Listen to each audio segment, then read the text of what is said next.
Welcome back. Thanks for staying with us here on Midday Kentucky. When it comes to college, there's a lot to consider, like admission to financial aid. So joining us today to help make the process a little bit easier, we brought in Sean Smith of the College Project. Thank you for coming in today. Thanks for having me. And this is an important time. A lot of kids already applied for school. What should they be considering now? The seniors that have already applied for school, most of them are probably waiting on financial aid offers and scholarships. In many cases, it would be wise for them to follow up with their admissions counselors if they haven't heard back about acceptance, maybe submitting a first semester transcript or anything new that's happened to them positively since they submitted their application, just to hopefully strengthen that application.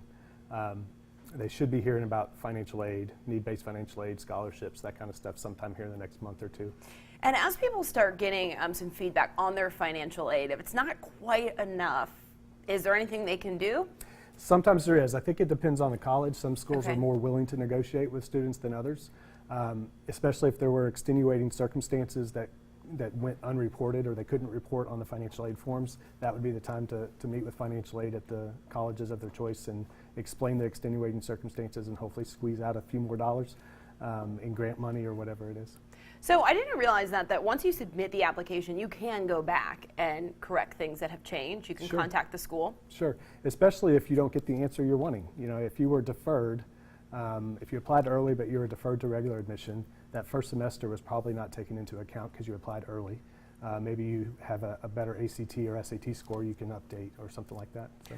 Well, you mentioned the ACT and the SAT score. Is there anything kids can do now to try to increase that a little bit? Seniors, maybe. It depends on the colleges. You know, if they have a later deadline or a later scholarship deadline, sure, they could still update the ACT or SAT and take it here next month. Probably most seniors, no. It's probably a little bit too late for that. But juniors, definitely. All the juniors will be taking it here in the next month. So. And as we start getting parents and kids start getting those letters of acceptance, when typically does a decision need to be made? May 1st. May 1st is kind of a national signing date. In many cases, they'll extend it if necessary, but typically by May 1st, they're going to have all of the necessary financial aid information to make that decision, and they need to let the colleges know by then. Yeah. And there are just so many things to consider of where do you want to go to school? What should maybe parents advise their kids on considering as they choose which college to attend? Oh my goodness, I don't know that we have enough time, but yeah. Definitely, obviously academics. So right. You know, if they know what they want to study, what schools offer the programs, what schools have strong reputations for those programs. Cost obviously is going to come into play for most families. So what's the budget and how can we go about getting this school down to X amount of dollars? So. Well, let's talk a little bit about the younger kids. Maybe you're a freshman or a sophomore. Is it time to start thinking about colleges or what can you do at a younger age? Yes. It is. You know, I just mentioned juniors will be taking the ACT in March. Every public school junior across the state will take the test in March. The state pays for that. So they definitely should be preparing for that if they haven't already taken the test.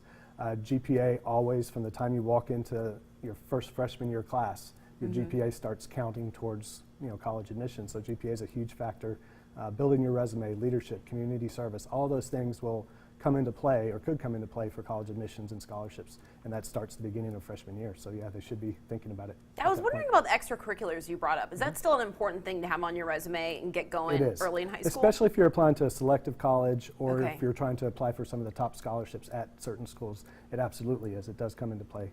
Well, really important information affecting so many of our viewers and their families out there. Do you have anywhere people can go online to check out your resources? The College Project, ky.com. All right. Well, thank you so much for coming in today. Thanks. We have all the information up on the screen. They're also on Facebook. You can see the website, and we'll post this over on our Facebook page as well so you can find the links. But stay with us. Up next, disgraced USA coach Larry Nassar learns his fate in court, plus another music icon retiring.